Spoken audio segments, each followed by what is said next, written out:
الرحیم. یہ ایک انتہائی سمجھیے کہ تکلیف دہ اور افسوس کی خبر آپ کو دے رہا ہوں کہ 26 اپریل کو تلنگانہ مارچ ہونے والا تھا اور اس سلسلے میں مختلف police officers, commissioner of police, D C Ps, additional D C P traffic, additional commissioner of traffic commissioner, بہرحال مختلف عہدیداروں سے کوئی 5-6 بار میٹنگ ہوئی، اجلاس ہوا. اور پرسوں 2 دن پہلے کمشنر آف پولیس ہمارے سی وی آنند صاحب سے تفصیلی گفتگو ہوئی، اور اس تفصیلی گفتگو میں تلنگانہ مارچ کے پورے خد و خال اور تلنگانہ مارچ کا پورا سمجھیے کہ نقشے پر بات ہوئی. انہوں نے اپنے ماتحت عہدیداروں پر کو احکامات بھی جاری کیے کہ جوائنٹ ایکشن کمیٹی کے ساتھ تعاون کیا جائے، اور حتیٰ کہ NTR اسٹیڈیم کی بات بھی ہم نے ان کے سامنے رکھی کہ وہاں خواتین کے لیے انتظامات ہم کرنا چاہتے ہیں، مگر وہ 1 دن پہلے ہمارے لیے اویلیبل بھی رہے کیونکہ NTR اسٹیڈیم کو لاک رہتا ہے، تو فوری انہوں نے احکامات بھی جاری کیے. لیکن یہ ہے کہ آج بہرحال شام میں 9 بجے کے قریب ایک ایک آرڈر ایڈیشنل کمشنر مان صاحب کی طرف سے آیا ہے. حالانکہ مان صاحب سے بھی تفصیلی گفتگو بہرحال ہوئی ہے. پولیس کا استدلال بہرحال مختلف باتوں پر ہے کہ بہت زیادہ کراؤڈ رہے گا، ٹریفک کے لیے ڈسٹربنس ہو جائے گا، سیکریٹریٹ کا بھی سمجھیے مسئلہ ہے، وہاں تک کراؤڈ رہے گا، ایسے یہ وہ ساری باتیں ہیں. لیکن اصل جو مسئلہ ہم کو سمجھ میں آتا ہے کہ دیکھیے اس کے پیچھے کچھ سیاسی طاقتیں بھی ہیں، اور وہ سیاسی طاقتیں اس تلنگانہ ملین مارچ سے بہت پریشان ہیں. ان کا چین اور سکون اڑا ہوا ہے، اور مختلف حربے بھی استعمال کیے جا رہے ہیں کہ اس تلنگانہ مارچ کو ناکام کیسے کیا جائے. اور اللہ کا کرم ہے کہ تلنگانہ جوائنٹ ایکشن کمیٹی کی تمام جماعتوں نے پوری قوت اور طاقت سے تلنگانہ مارچ کی کامیابی کے لیے میدان پر کام کیا ہے، اور راست رابطے سے لے کر گروپ میٹنگ سے لے کر سمجھے سوشل میڈیا، بہرحال سبھی کا تعاون حاصل کرنے کی جوائنٹ ایکشن کمیٹی نے جتنی اس کے پاس طاقت تھی اس کا اس نے استعمال کیا. اور پھر اللہ تبارک و تعالیٰ کی مدد اور نصرت، اللہ کا جو بظاہر عوام کے دلوں میں تلنگانہ مارچ کے لیے جذبہ پیدا ہوا، وہ اللہ کی مدد و نصرت تھا. اور آج پورا تلنگانہ اس وقت 26 اپریل کو تلنگانہ مارچ پر نظریں ٹکائے ہوئے تھا کہ کب 26 آئے گی اور یہ سیاہ قانون کی واپسی کے لیے ہم ہندوستان کی تاریخ کا عظیم الشان احتجاج درج کرائیں گے. لیکن 9 بجے ایک آرڈر پولیس کا آیا جس میں مختلف نکات پر سمجھیے کہ بات ہوئی. یہاں وکلا صاحبان نے بھی اس کا تجزیہ کیا، مسعود صاحب، شکیل صاحب، پھر امجد اللہ خان صاحب بھی سمجھیے کہ صاحب اس پر بات کی، عثمان محمد خان صاحب بھی، یہ جیک کے تمام ذمہ دار سمجھیے کہ کور کمیٹی کے ہیں، کچھ لوگ یہاں نہیں ہیں، بہرحال ڈاکٹر توفیق صاحب، یہ سارے اس پر کافی غور و خوض ہم نے کیا. اس آرڈر کے ملنے کے بعد ایک بات امت مسلمہ کے لیے بہت واضح سمجھیے کہ جوائنٹ ایکشن کمیٹی کے توسط سے کہہ رہا ہوں کہ نہ ہمارے قدم پیچھے ہٹیں گے، نہ ہم جھکیں گے.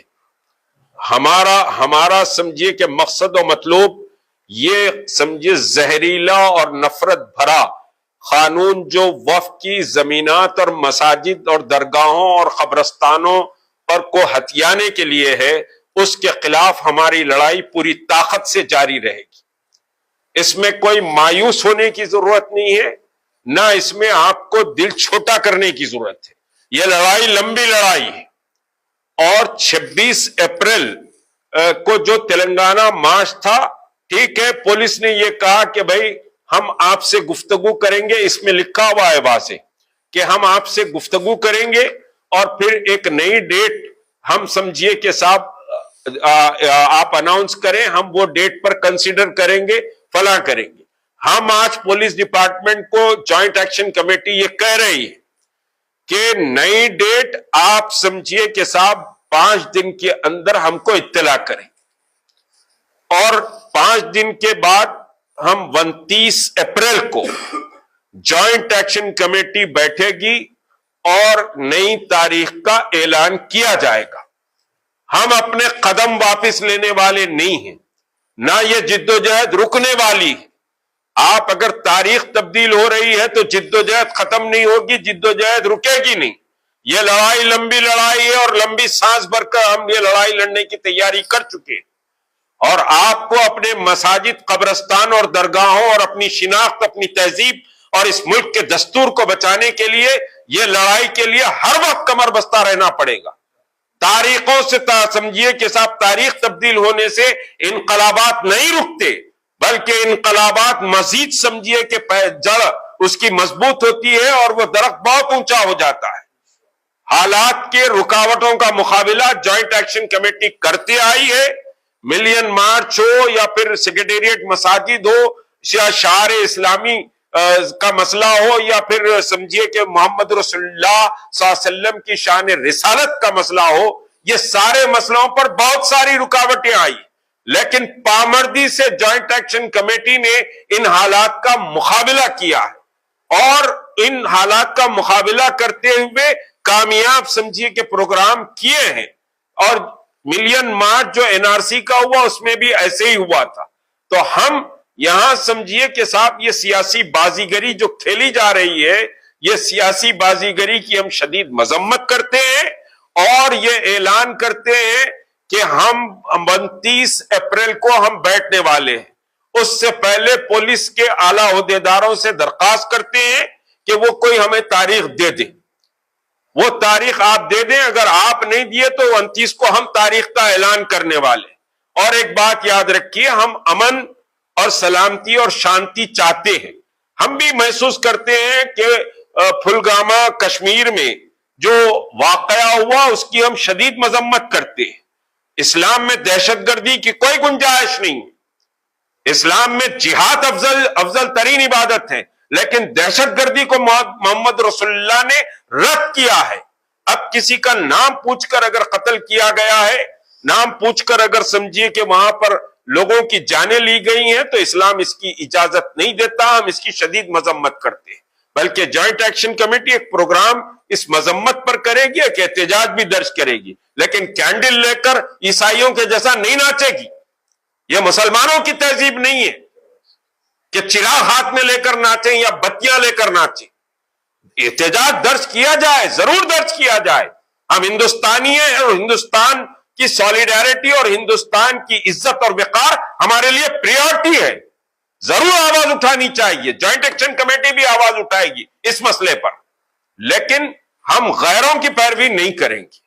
ہمارا انداز ڈیفرنٹ ہے، اور ہم ڈیفرنٹ انداز سے احتجاج درج کریں گے، مگر وفد کی یہ لڑائی جاری رہے گی، اور انشاءاللہ 29 کو جوائنٹ ایکشن کمیٹی بیٹھے گی اور تاریخ کا اعلان کرے گی۔